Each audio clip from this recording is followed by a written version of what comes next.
शहर के बीचों बीच एक पुरानी कॉलोनी थी, शांतिनगर। नाम तो शांतिनगर था, लेकिन यहां अक्सर छोटी छोटी बातों पर झगड़े हो जाया करते थे। उसी कॉलोनी में रहते थे दो पड़ोसी, रमेश और सुरेश। रमेश एक सीधा साधा आदमी था, जो अपनी पत्नी और दो बच्चों के साथ रहता था। दूसरी ओर सुरेश थोड़ा तेज मिजाज का था और हर बात पर शक करने की आदत थी। दोनों के घर आमने सामने थे, लेकिन आपस में ज्यादा बातचीत नहीं होती थी। एक दिन सुबह सुबह रमेश के घर से गैस की हल्की हल्की बदबू आने लगी।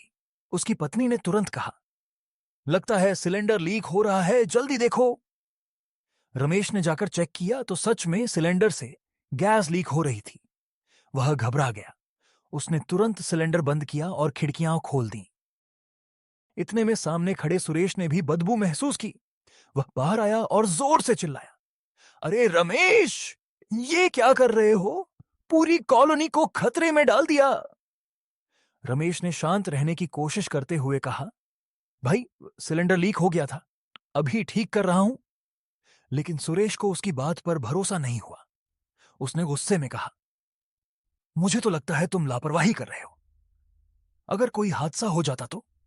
धीरे धीरे आसपास के लोग भी इकट्ठा हो गए। सब लोग फुसफुसाने लगे। कुछ लोग रमेश को दोष देने लगे तो कुछ उसे समझाने लगे। रमेश बार बार कह रहा था, मैंने जानबूझकर कुछ नहीं किया, ये तो अचानक हो गया। लेकिन सुरेश का गुस्सा बढ़ता ही जा रहा था। उसने ऊंची आवाज में कहा, तुम जैसे लोग ही हादसों का कारण बनते हैं।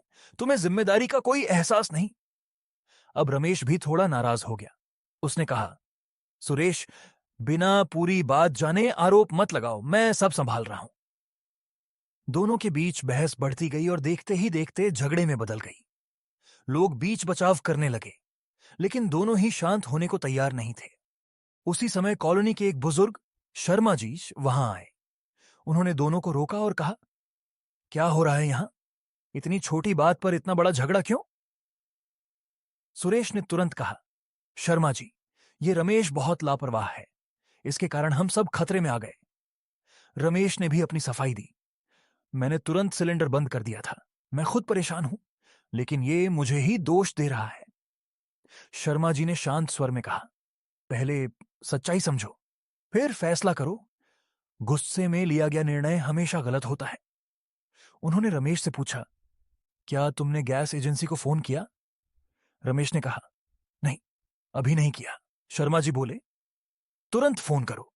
और सुरेश, तुम भी शांत रहो, अभी मदद करने का समय है, लड़ने का नहीं। रमेश ने तुरंत गैस एजेंसी को फोन किया। कुछ ही देर में मैकेनिक आ गया। उसने सिलेंडर को चेक किया और बताया, ये वॉल्व में खराबी की वजह से लीक हो रहा था, इसमें रमेश की कोई गलती नहीं है। यह सुनकर सुरेश थोड़ा शर्मिंदा हो गया। उसे अपनी गलती का एहसास हुआ। वह धीरे से रमेश के पास गया और बोला, मुझे माफ कर दो, मैंने बिना सोचे समझे तुम पर आरोप लगा दिए। रमेश ने मुस्कुराते हुए कहा, कोई बात नहीं, बस आगे से बिना पूरी बात जाने गुस्सा मत करना।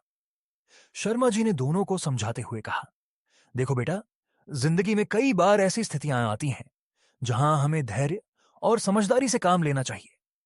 अगर हम हर बात पर गुस्सा करेंगे तो रिश्ते टूट जाएंगे। उस दिन के बाद रमेश और सुरेश के बीच का रिश्ता बदल गया। वे अच्छे दोस्त बन गए और एक दूसरे की मदद करने लगे। कॉलोनी के लोग भी इस घटना से सीख गए कि बिना सच्चाई जाने किसी पर आरोप नहीं लगाना चाहिए और मुश्किल समय में एक दूसरे का साथ देना चाहिए।